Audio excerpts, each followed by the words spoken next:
Allez, on va s'intéresser à tout à fait autre chose à présent. Il y a de cela quelques années, hein, on aimait à dire que toutes les femmes rêvent d'avoir un ventre plat. On disait que les femmes sont tellement complexées, elles peuvent tuer pour avoir un ventre plat. Mais bof, ça c'était il y a quelques années, parce qu'on l'a bien saisi, même aujourd'hui au Cameroun, les hommes aussi ont une folle envie, mais alors une folle envie de faire attention à leur physique.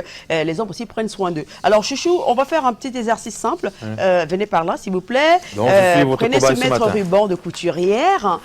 Prenez votre tour de taille. Je veux avoir votre tour de taille. Vous voulez... Visez bien le nombril. Hein, et prenez en centimètres, s'il vous plaît. Vous savez que je rate jamais quand je vise. Voilà, vous ne ratez jamais quand vous visez. Voilà. C'est ça. Quand je vous ai rencontré, je vous ai visé avec au niveau du nombril, ne serrez pas le ventre, ne faites rien, soyez décontractés en centimètres. Voilà. Ça fait combien? Alors, si je prends en centimètres, ça fait 97. 97 cm, hein. Ouh là là, regagnez votre place, Chouchou. 97 cm, bravo, Chouchou. Vous avez un ventre plat. Ah bon? Oui, selon certains critères. Et on va voir ça tout de suite avec Josica, qui est une praticienne en coaching nutritionnel et bien-être. Elle nous donne les critères sur lesquels il faut se baser pour dire qu'on a un ventre plat. D'accord.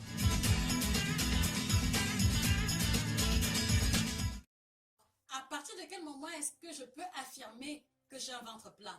Est-ce que c'est lorsque je pourrais enfiler une robe de soirée sans que rien ne déborde sur les côtés? Ou alors, est-ce que c'est lorsque je serai en mesure d'enfiler un sur-mesure et d'être totalement satisfaite de l'apparence, en plus des compliments de mon entourage? Malheureusement, non. Pourquoi? Parce que vous comprenez très bien que utiliser de pareils critères renvoie à une grande subjectivité et d'une personne à une autre, on pourra dire qu'un ventre est plat ou pas.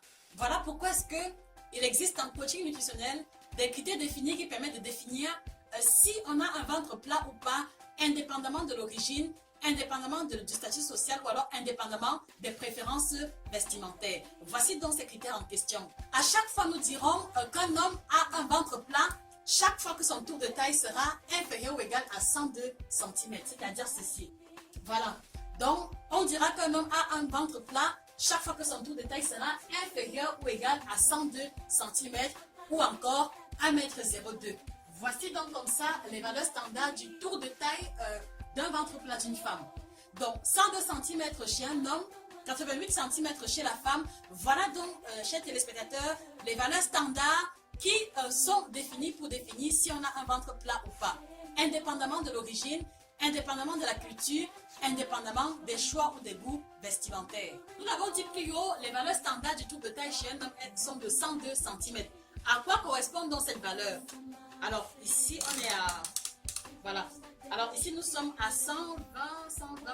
Voilà, voici 100 cm, voici 102 cm. Donc 102 cm dimension du tour de taille chez l'homme. Voilà à quoi ressemble 102 cm qui représente le périmètre abdominal du ventre plat d'un homme.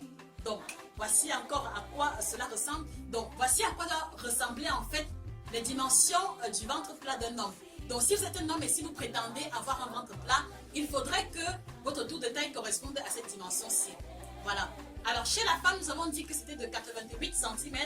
88 cm, voici les dimensions en question. Donc voilà, chers téléspectateurs, à quoi doit ressembler le périmètre abdominal du ventre plat d'une femme. Alors maintenant, comment donc prendre les mensurations en question? Je vais me proposer comme modèle et nous allons voir ensemble si mon ventre est effectivement plat à la lumière des explications données plus haut. Alors, premièrement, vous devez pouvoir localiser votre nombril. Voici mon nombril ici. Donc, localisez le nombril et ensuite vous mettre en position relâchée. Donc, il n'est pas question de rentrer le ventre, non, mais en position relâchée. Et voici comment est-ce que vous allez donc prendre le tour de taille en question. Position relâchée, voici mon tour de nombril et voici les valeurs de mon tour de taille. Donc, vous voyez très bien que mon tour de taille est de 72 cm. Voilà. Donc voilà comme ça comment s'effectue la prise du tour de taille en question. Alors vous, fidèles téléspectateurs qui nous regardez, nous vous invitons comme ça à prendre un mètre ruban, à prendre les dimensions de votre tour de taille, que vous soyez un homme ou une femme, et de partager les valeurs avec nous, afin comme ça de savoir déjà où est-ce que vous en êtes concernant votre tour de taille en question.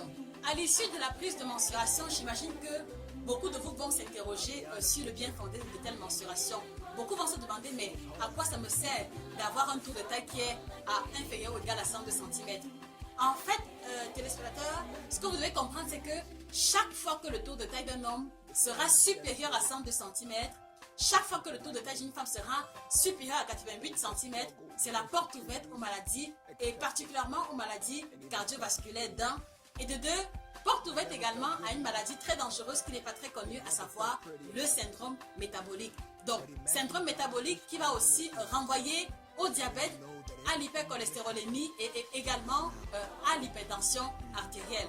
Voilà pourquoi est-ce que, au-delà des considérations esthétiques, au-delà des considérations vestimentaires, il est important pour nous de veiller à garder notre tour de taille dans les dimensions standards, afin comme ça de nous mettre à l'abri de ces maladies-là. Donc une fois de plus, je vous repose la question, après avoir pris votre tour de taille, quelles sont les valeurs de votre tour de taille? Est-ce que votre ventre est définitivement plat?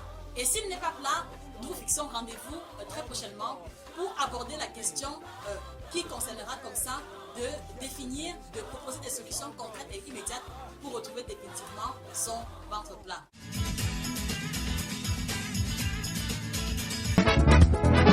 Te bende nongola tibo